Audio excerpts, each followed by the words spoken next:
Potentia vincit et triumphus. That was the Conti Vale family motto. In English it translates the power prevail and triumph. I am the Countess Annie Marie Conti Vale. She is the oldest character I've created, the longest to survive from childhood to present. From original character fan fiction, to actual drawings, to even drag. A woman who lived through the centuries, immortal, eternally youthful. A woman cursed to live forever in exchange for vengeance. The history of this character has not always been good, but it has not always been bad either. Hello friends, this is Reaper, and we are finally doing the documentary of Century Countess. Her story has been both good and bad. In this documentary, you will find out how fiction, a curse, somehow not only affected the enemies of the Countess in her world, it somehow sent karma to the negative people who tried to destroy it, weaponize it for their own benefit, and failed. How one character started from being a very horrific villain into the icon that they are today. So, join me as I share this awesome story from the beginning to the present. This is Secrets of the Smile, the making of Century Countess.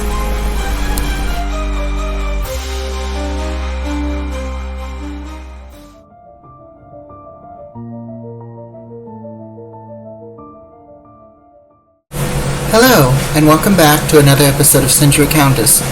Now, I'm sure you all have always wondered, in fact, one person has already asked this question. I'm Goth.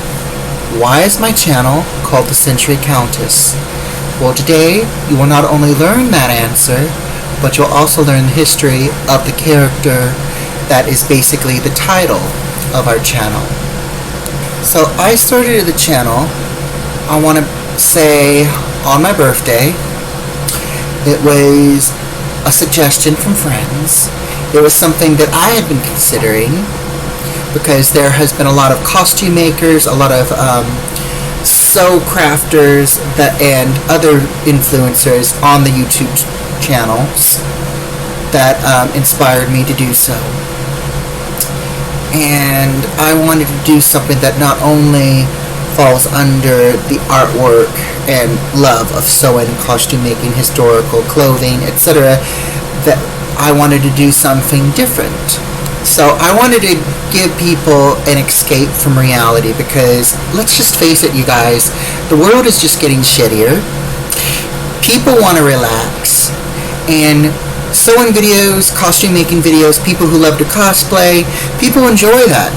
But I wanted to take it to another step. I wanted people, my future subscribers, to feel like you've been taken out of the modern day time and brought into some sort of loophole. It felt like you were in the modern time, but you also felt like you were in another century all at once. It started out slow because we had very little items and tools to our power, to our use.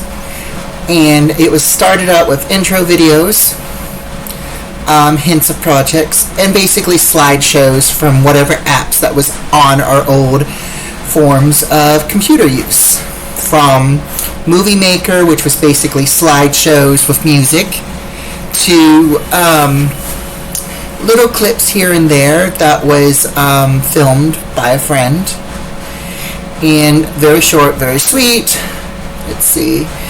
And from there, it progressed. COVID hit, and then fame started to skyrocket. I mean, obviously, a lot of people was coming unhinged, and people were trying to, who are also on YouTube, were also trying to protect people's sanity as well as their own. because let's just face it, when you're stuck in your place, you can't go out for your own safety, you can't see relatives, etc., etc. Cabin fever, as they call it, tends to kick in. So while people were doing that for the benefit of their own sanity, as well as the benefit of other people's insanity, to try to keep them entertained during that hard time of modern day plague, as the Countess puts it, I had to evolve.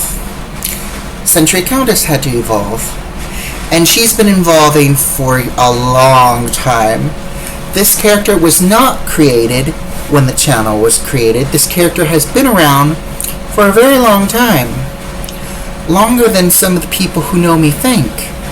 Or at least some people who assume they know me. A lot of people I knew were cut off. I had to cut off for dramatic reasons, but that's a whole other story. But it is connected to the Countess. And today you're going to learn the history of the Countess. It all began near the end of the 90s. And we're about to show you a clip.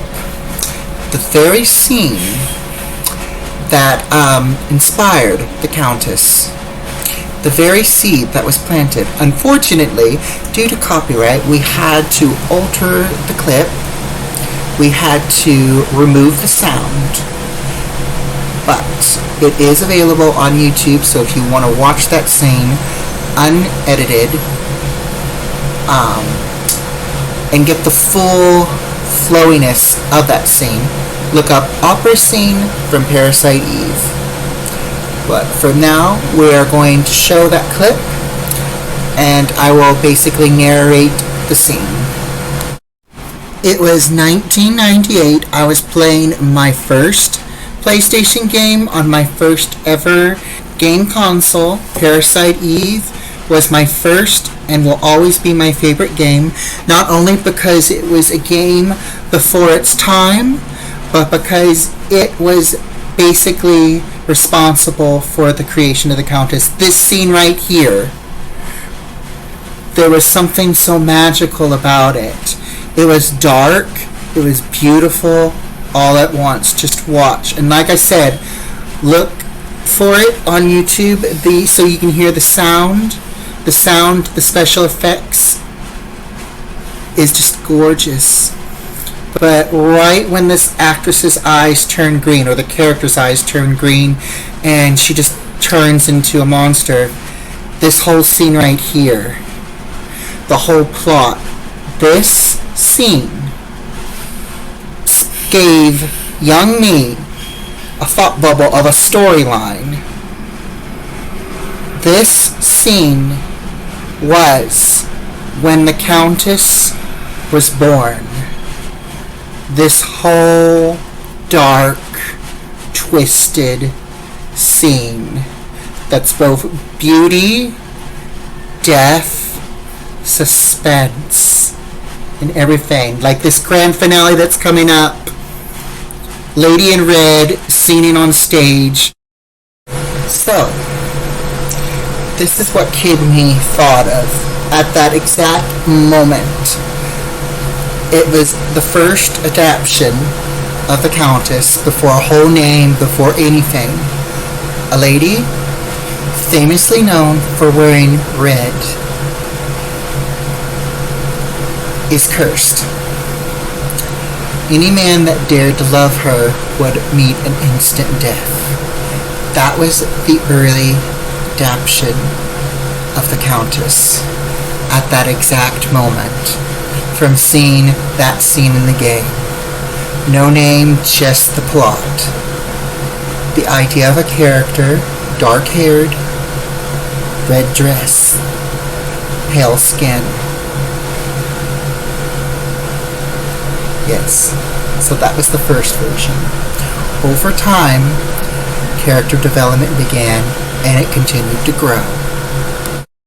It was later when sci-fi was showing animes. I saw this one film called Magnetic Rose.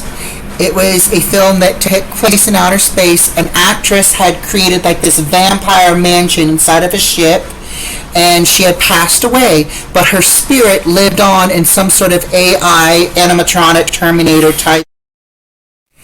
This character, whose name I forget, was desperate to relive her romantic amour with somebody who could impersonate her dead lover. And so these two astronauts hear a distress call. They go investigate, find out this place is abandoned. They get attacked by these AI creatures.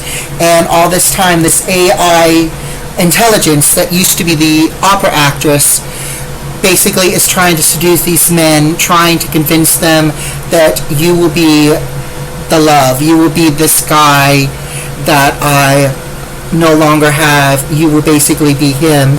We will live in happiness. I will give you everything, that type of thing. While one guy rejects her, and she puts him through torture, the other one is easily seduced, as you see coming up.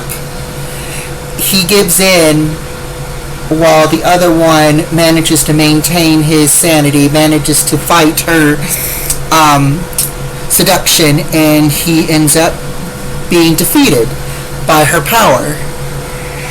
And I took this into my notes, my growing notes, and the character of the Countess developed even more into this kind of dark, kind of almost like a siren type of character in the beginning. She was somebody who wanted to love and would basically do anything to earn it, no matter the cost. She would go as far as torture and torment those in her way, and those who didn't love her, who couldn't love her, she just put them through hell, as you see in some of these clips from this movie. So this film, Magnetic Rose, was also part of the creation of the Countess. As the years grew by and we got to early 2000, after seeing, I don't know if I was supposed to see it at my age, I was in my first year of middle school, we saw Interview of a Vampire. We were introduced to Lestat and Louis and that storyline. I liked the plot, but I didn't like the actors who played in it. I have not seen the new TV series of Interview of a Vampire, but let's ignore the actors and go with the plot. So Lestat and Louis, both immortals, vampires of course. And they are ageless, basically seeing times change, fashion change, and that's basically how the Countess was. She was this immortal, eternally young lady who basically lived from one century to another. She saw people that she knew maybe from little tots all the way up to old age, but she always remained eternally young. She saw fashion change. She saw laws alter, change, re-alter, go back to what it was or close to what it was, and then completely change, that type of thing. Dorian Gray, that's another book that I took inspiration from. Somebody who remained eternally young, but their portrait always aged. While you saw the outside, which was beautiful and beautiful, sweet and alluring, the inside was rot and decay, and that was basically the Countess. There was like this sweet nature, this innocent look about her, but in the original form she was very evil. She had a very, very dangerous temper.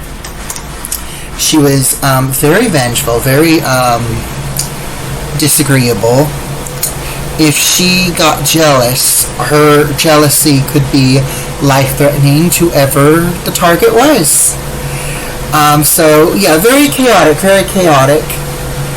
And then we start to dabble with a little bit of the hocus-pocus much later into the years.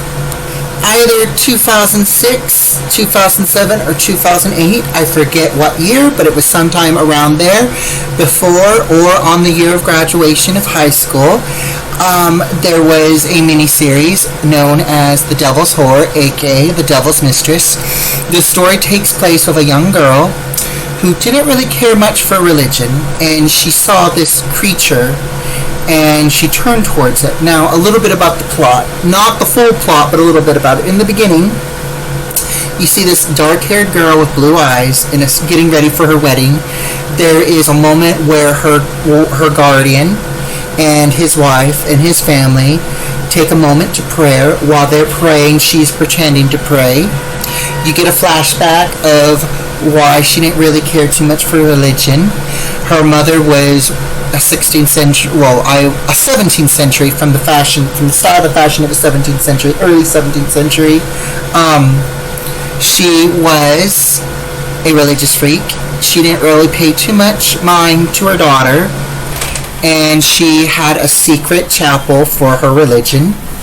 And I believe at the time it was the no-no religion that was in England, which I believe was Catholic. So this mother, the last time this girl saw her mother, she was getting ready to set sail for a boat to go to a convent, and she basically said to her daughter, "You no longer exist. This is the last time you're going to see me." She basically, in a very nice way, but in a very heartless way, told her daughter that she was a piece of shit and she didn't care about her, and she was going to live her life as a nun and enjoy her life and enjoy her religion.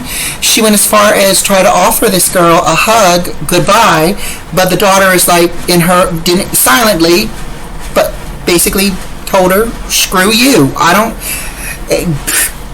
Get on with your life. You betrayed me." And she just runs off, doesn't give the mother the appreciation of the hug, and I think she says something, and that moment she sees a dark horned spirit doing this jig, trying to impress her. And ever since then, things has happened, from unfortunate luck to other things in the series. So I'm not going to go into details because I don't want to spoil it for you. In case you want to watch this, in case you want to play the game, Parasite Eve, in case you want to watch Magnetic Rose, I've already given you too much of the plot of Magnetic Rose, and I've already given you a little bit of the beginning of The Devil's Horror, aka The Devil's Mistress. So yeah, if you want to watch those, play the game, please do. Let me know what you think. But yeah, those ones that I've mentioned, including the novels / movie, Interview with a Vampire, Dorian Gray, all of them that I've mentioned was inspiration, little stepping stones for the character of the Countess. Now, how did the name Counterville pop up? Very easy. It was an error, but the error sounded so beautiful that I kept it. Now, I watched this movie as a kid called The Canterville Ghost, or Canterville Ghost. I cannot pronounce it, but my hearing was kind of here and there when I was a kid, so I always thought Canterville, they were saying Conteville. So I thought that was beautiful, but then when I looked up the spelling, I noticed that it was a different way, so I realized they were saying something else instead of what I heard. But I stuck with what I heard because I thought it was prettier, and it sounded more feminine. Instead of Canterville, Conteville sounded much better to me. And so Conteville sticked. That's how the Countess got her surname. Also, after seeing the movie, the miniseries, The Devil's Mistress, aka The Devil's Horror, we kind of got an idea, that stuck for a while for the Countess's look. But we'll go into that in detail later on in this documentary. Also, I want to mention even Stephen King. A novel / movie of his also was a little bit of the Countess's formula, and that just happened to be Stephen King's Rose Red. I saw the miniseries, and most of that just happened to be mainly about roses, just roses, the red rose, which was already something that was in the concept mix, but it had more, the movie gave it more symbolism, as well as the plot twist, how, this woman will continue to live forever if she can get the house to continuously be built. Until she says the house is completed, she will live forever. Basically, that's the plot of Rose Red. So we took a little bit about that formula and added it to the plot of the Countess, which was growing, continuously growing. And it fell into the early plot where the Countess at one time was married. She was married to a guy who was great in the beginning, but turned into an asshole in the end, and he died an unfortunate death. But that was quickly depleted. It was completely no longer, at least today, the actual final formula of the Countess, as I call it, the final concept that you guys who know about Century Countess, who knows about the character, knows the formula today. But back then, when Rose Red first came out, it originally was a whole other plot. And she even had a dangerous rival. Laura Bowen was a rival of hers. This woman bit her one day when she attacked the Countess while horse riding, and the bite became infectious because this lady because Carlotta had rotting teeth. And to prevent her, and she was at risk of dying, there was this shaman type woman who offered her a chance at life, and this is where the whole thing with the Countess, immortality and the whole curse thing, this was the second version of how the Countess became immortal, etc., etc. Early drafts. The first one we'll explain very soon, later on in the documentary, but this was just, for the record, this version was the second adaptation. So she didn't want to die. The shaman offered her to help, and in the end she became this powerful being who went up against Carlotta, and these were two women who were rivals against each other. One hated her because of her beauty. The other one hated her because she just killed her because she just hated her to hate. And Carlotta did not want the Countess to be happy, so she continued to meddle. Whenever there was a chance for the Countess to be released from her curse, Carlotta would fuck it up. So eventually the Countess is like, Carlotta's got to go. Carlotta has got to go. So what do? Well, you take a risk, and the Countess was one who took risks, and that was Matthew Hopkins. So this is another historical. I will mention there are historical figures that are mentioned in the history of the Countess, which is going to be more in depth very soon, later on in the documentary. But we're basically explaining situations presently. So Matthew Hopkins was a man who existed in history. He was a witch hunter, and some people refer to him as an early version of a scam artist. He cost lives for financial gain. The Countess knew his body language and used her form of persuasion, her way of seduction, without going all the way, to basically reel this man in, and was basically like, she's a witch. I know she's a witch. She adds on a couple of white lies, boops up a little bit of a flirtation, and I guarantee you waves a little pouch of money, because she knows this man's only in it for the money. That's basically how she got Carlotta bumped off, and she knew it was going to be in a very humiliating and degrading way. I can't go into details of how Mr. Matthew Hopkins interviewed the witches, but it was extremely humiliating and degrading, much more degrading than the women and men who suffered from the Salem witch trials. But she knew about it, and she wanted Carlotta to endure that, because she wanted Carlotta to suffer more degrading humiliation before actual death. But then that was just basically put in the recycle or on the shelf, and Countess had no rival, and Carlotta, the character Carlotta, didn't make a reappearance until recently when I did one of my episodes of Rose Hall. But her character had become more of a minor character, but the plot still remained. It was a woman who was angry with the Countess, jealous, admitted her jealousy, enjoyed the fact that she ruined the Countess's happiness, and in the end she got burnt alive after her tongue was ripped out and her eyes were gouged out. On the subject of historical figures, I've already given you the fictional inspiration. Here are the actual historical inspiration for the Countess. There are 3.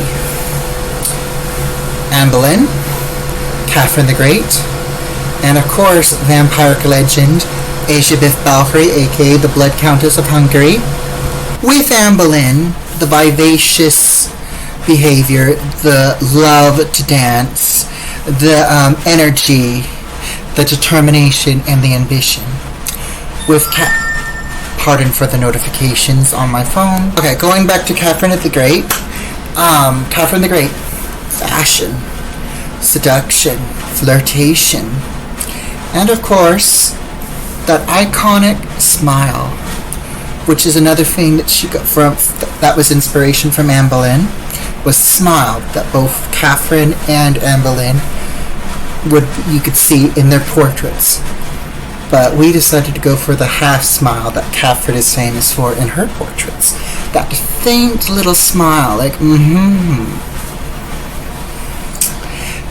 Now, Elizabeth Balfrey, that is the dark, twisted side. That is where the fascination with red comes from. So basically another reason, the red dress. Red and black colors are the Countess's colors. So the color of blood, basically. Very dark, twisted humor. Well, I don't want to say humor, but let's just say a hobby of torture, vengeance. For example, her enemies get brutal deaths. So basically all of that dark, evil, twisted stories that we know from folk legends about Countess Balfrey, all of that, including some bits of the actual history that we know of Countess Balfrey, is mixed into the creation of the Countess character. One more thing with Anne Boleyn is the B pendant. The Countess has her own initial pendant, which is the C pendant, and there's a little bit of history about that C pendant, which I think is posted in Secrets of the Countess's Smile, which is an old mini documentary that I never finished, thanks to something going on with the app that I was using for the avatar that I created, which no longer works properly, unfortunately. That's the one treasure that the Countess always has. In the early adaptations of the Countess, it was a piece of jewelry that she always wore through the century. No matter what, that C pendant was always around her neck. And it either was transferred to another piece of jewelry, or it was a pearl necklace that was fused with the other necklaces that she would wear, and somehow elegantly fit the century that she was in, depending on what century she was in. It later became a little brooch that she would wear, which could easily be converted into a necklace if she wanted to during the Victorian times. In conclusion, that's basically the fiction and the non-fiction of characters, both historical and non-historical, fantasy, etc. Those were all the genetic makeup for the Countess in the adaptations up to the present adaptation that you guys know through Rose Hall. What you see outside Rose Hall is basically a fun version. It's still the Countess, the genetic makeup is still the same, but it is more toned. So you have 2 versions of the Countess that you see on the channel. The one in the world of Rose Hall is the actual original Countess's flavor, dark, seductive. And then you have the Fashion Palace one, very businesswoman, very ambitious, don't want to mess with her, and she's the one person that every character that I portray fears. So either way, slightly similar, but there is that strong flavor with the dark twistedness to it. Then there is also the fun flavor that's more comical, playful, but still it sticks with the original plot.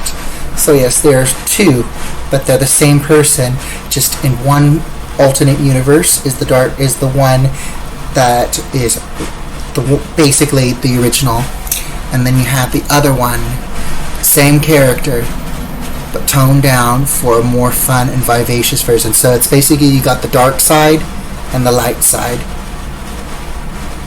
but the light side's more towards the medium. So you have the world of black and white, you have the full dark side, and the other side is the gray, because the Countess does not hang out near the white, the purity. One last character I forgot to mention that inspired the Countess was Diva from the anime Blood Plus. The entire look that you see here literally seeps Countess style and everything, and attitude. Diva had a magical singing voice. She loved to sing, and so did the Countess. The Countess also loved to sing. Her voice wasn't magical like Diva's that could transform humans into monsters, but it did have a siren effect, at least according to the lore of the Countess. The actual singing voice from real life is not so elegant or siren. So, that concludes the whole beginnings and the birth of the Countess. Now, with all that information, it's time to reveal the story at its present. But I have something special planned. I think the Countess herself should tell you. So without further ado, let's the Countess tell you the tale about her life.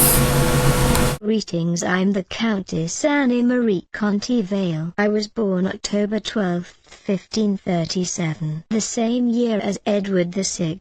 My father Nicholas Conti Vale was falsely accused and framed by the head of the Dudley family and executed. Our great name was tarnished for the time being, and we were forced to abandon the family home by order of the King Henry VIII. However, my mother, Mary Catherine Conti Vale, a scheming, evil, and powerful woman, was known as Fierce Mary, the Lion Tamer. She gained that nickname because she somehow had influence over King Henry. I became a possible marriage pawn, not to Henry but to Edward. Despite the false accusation that cost my father's life, the Conti Vale were still the wealthiest family, even though very little of us remained. My mother made my life a traumatic nightmare. Like Dudley, she was grooming me to be a puppet as we was with Edward. I was one of the few lucky children to be taught under the same teacher as Elizabeth and Edward. Edward was very observant for his age. When he became king, he knew they were trying to make him a puppet. He expressed this by plucking his beloved falcon that he kept in his private chamber and tore it into 4 pieces, saying he can relate to the falcon. Everyone plucked him, but that he would pluck them too and tear them into 4 parts. I knew this was a warning to the puppeteers, who held the strings. Forcing his anger on the falcon he cherished was another message that even those close to him would not be spared. It was clear Edward had a plan. To say it in a modern perspective, it was a plan to clean house of all the dangerous vermin the moment he came of age and could govern on his own. He also told me he would keep me and his sister Elizabeth safe from danger, and that he would free me from my scheming mother. In return, he asked me to never leave his side. I promised him, and I made a vow to him, that if anyone would force us apart, that they would regret it, and that if anything happened to him I would make sure Elizabeth would remain safe. Edward did not see his 16th birthday. He became ill. I wanted to save him, so I went to our family vault and stole an ancient book. It had passages that could help him. However, However, I had to make a sacrifice to turn from God and become a wielder of magic, and so I did. But I still failed to save him. I had the elixir which could remove the illness. I applied some on my lips so that when I kissed his hand it would make contact without any knowing and hopefully heal him. But John Dudley restricted nearly everyone from seeing him. Later I learned Edward was already dead and it was kept quiet. Lord Dudley planned to control the throne, and he had forced Edward to alter his will in the lineage of succession to make this happen. The magic I only needed once now became a tool of vengeance. I put a curse on John Dudley and all involved in the plot. You know the rest. Within 9 days Edward's older sister Mary Tudor took them all down. I was there for John's execution. A special bribe fixed that. He saw me and I smiled. The smile I would later be famous for. It was that moment he knew that I, Lord Contivale's daughter, had some involvement in his downfall. My mother also died from an accident, as we will call it, and with her death I was finally free to choose my own destiny. I put a curse on John Dudley and all involved in the plot. You know the rest. Within 9 days Edward's older sister Mary Tudor took them all down. I was there for John's execution. A special bribe fixed that. He saw me and I smiled. The smile I would later be famous for. It was that moment he knew that I, Lord Contivale's daughter, had some involvement in his downfall. My mother also died from an accident, as we will call it, and with her death I was finally free to choose my own destiny. Mary also knew I needed a wardship. After all, I was a woman who couldn't exactly inherit freely. I didn't want her to appoint someone from her choosing, so I chose a man who could be trusted, one who my late mother had control over. He was now under mine. He bought my wardship, which was only for show. It was I who secretly had the full reins, although I was the last. As a Contivale, I still had influence and founded my secret circle. I called it Cult of the Thorned Rose. There were certain rules one must follow within the circle. Number 1. Unless I permitted it, don't act upon a plan. Number 2. Should you go astray, all protection you had will be eliminated and you'll be condemned to whatever fate you've put yourself in. Number 3. Never discuss or share anything we've shared outside the circle. Number 4. Protect the secret of the circle's existence. Number 5. Betray me. You betray the circle and forfeit your life. And Thomas Wyatt broke almost every rule. After Mary's reign ended and Elizabeth's became queen, my life became even better. I founded my own secret cult, far greater than Walsingham's secret spies. However, due to my vow and earlier sacrifice, I was immortal and eternally young. I had to change my identity and become my own heirs. I soon grew tired of England and went to France.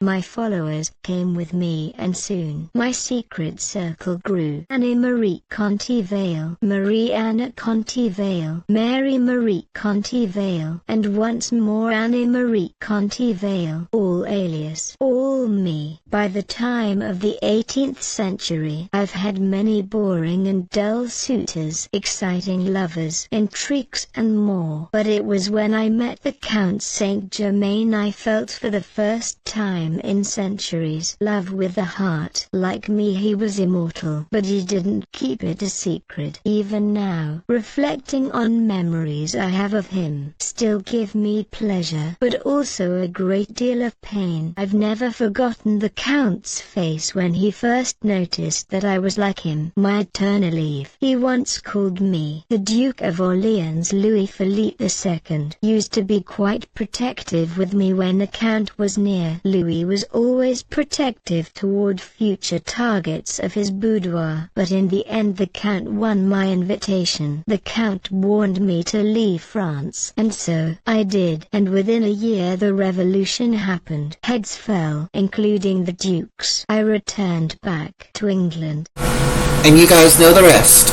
After her return to England, she founded Rose Hall.